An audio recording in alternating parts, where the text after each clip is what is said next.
But after that, this person, Alexei, he forged his directory and he kept his work continuing. And we got YOLO version 4 in 2020. So this is a recent, okay, it's very much recent. YOLO version 4 also came into market like 2020, 1 year back. Okay, and in now 2021 you have YOLO version 5 as well. And not just YOLO version 5, you have various versions to it. Okay, now we'll go through how to find out that mean average precision. We have to go through that quickly. So let's say you have this image and yellow colors are the ground truths, and you have something, let's say you have an object detection algorithm which detects like the red box is the detection. Now, do you say that this thing, this detection is good? Yeah, it is able to detect out a human, but it is not good, right? Imagine this thing being used for your autonomous cars.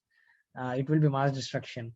And if you go for something like this green box, it is also not that good. If you go for this blue box, it is detecting a person, but it is not fully detecting the person. So how will you decide which bounding box given or predicted by your algorithm is good? So that also comes in with this only intersection or union concept. So you will decide a threshold on it. Whatever bounding box it gives, let's say this is the bounding box given by the algorithm, the red one, and this yellow one is our ground truth. You will decide IOU threshold on it. So you will calculate intersection of these two bounding boxes and also union, and you will divide and you will take that fraction and you will decide on the threshold. If it is greater than that threshold, you will say that it is correct. So you can see this one, this will have an intersection over union lesser. This will be having intersection over union lesser than the first one, and this will be having more, right? So yeah, so if you see the green one and the red one here, that means it is a good match. The prediction is good. Green one is our ground truth and red one is the what the algorithm has predicted. And since the IOU score is more for it, it is good. We can say that this is a true positive. Now, if you guys are aware of precision and recall concept, in here, your precision will be true positive upon region of interest proposals. So let's say you have this red boxes as your proposal boxes. So what you can have is all the true positives. Okay, whatever the algorithm has given and which follows the intersection or union threshold, those boxes will be coming under true positives, and region of interest proposals will be giving will be having all the proposals, this all red bounding boxes. You can divide them and you can get the value for precision. For recall, you can have the true positives, like whichever bounding boxes the algorithm has given and are correct as true positive, divided by all the ground truths we have in that image. So here we have true ground truths, right? I guess I'm getting too fast on it, but yeah, manage with it for now. So yeah, this is how you get the precision and recall. Let's take an example because we want to see how the map term is calculated. So let's say we have 7 images. So in one image, you can see these green boxes are ground truths and red boxes are what the prediction, what the algorithm has predicted. And beside that, you have been given the confidences as well. So how do you proceed for it? How do you calculate map score for it? So what do you do is, first of all, you can see here we have the image indexes, image 1, image 1, image 2, image 2, image 3, image 4. And inside that, you go for the first detection. You can see that for the A, something which is detected, which we have labeled as A, it has a confidence of 88%. But you can see that it will not follow the IOU criteria, right? If you calculate the IOU for this thing, it will be too much less. At least if you have the option to select it, you might be keeping it 75%. But here you can see the IOU score will be too less, and that's why it will be something which will say at false positive. Algorithm says that this is your detection, but it is false, and that's why it is termed as false positive. Similarly, all this image will be having these things, will be having the confidences, as well as will label that whether it is a true positive or whether it is a false positive. So something like this B thing, in the first image, you can see the ground truth and the prediction, they are overlapping with each other and they are having a high IOU score. And that's why we'll say that it is a true positive, and that's what we are labeled as true positive. So you have to create this thing. After that, what you can do is take the same thing and arrange it in decreasing order. Okay. So you can see 95%, which was at the bottom, it came at upper side.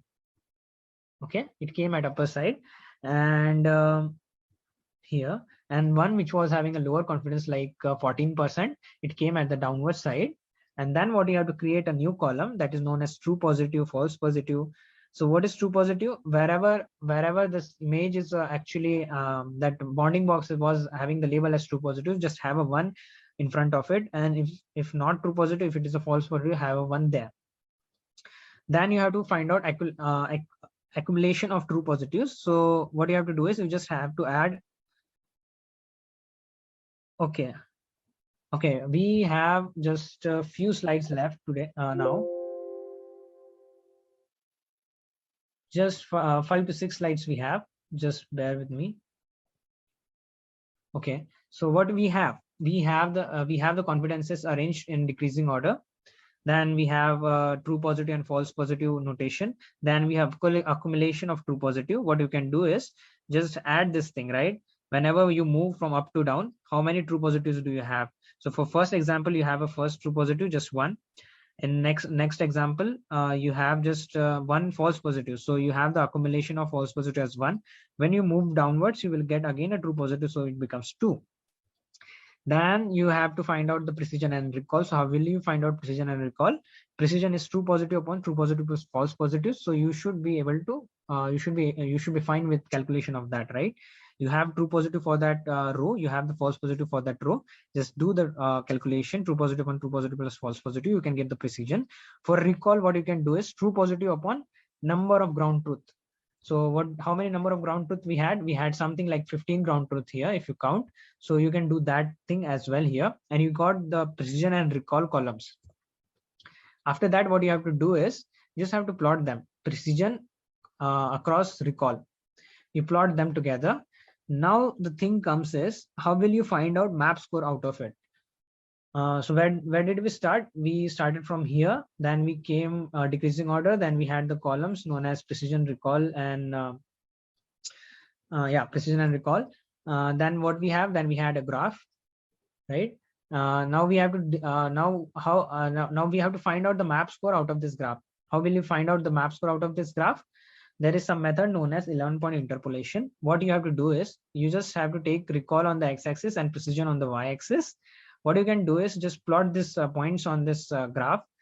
Somewhere you might have the repetition, like 0.133 is coming again and again.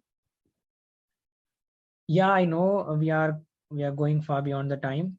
Yeah, just bear, just 2 minutes for it.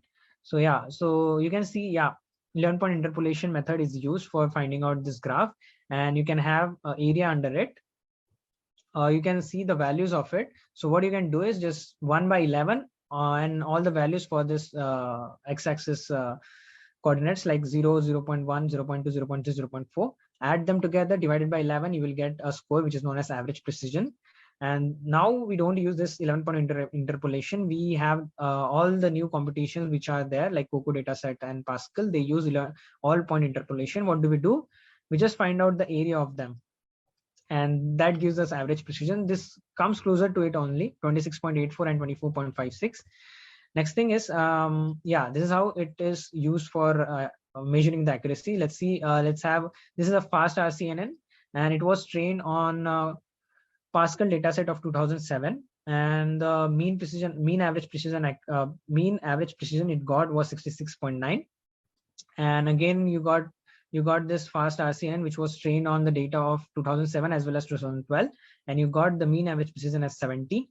And similarly, when you move forward, you have faster RCN as well. So you have the choice whether to train on a single data set, or you can train on the combination of data sets as well. And after that, you can have the mean precision accuracy. You can find them.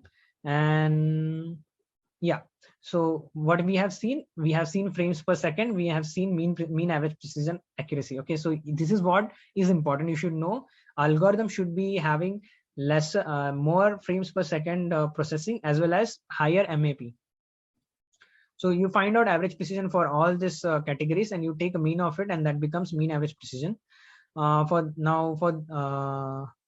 the checking purpose, for COCO dataset, it is something different.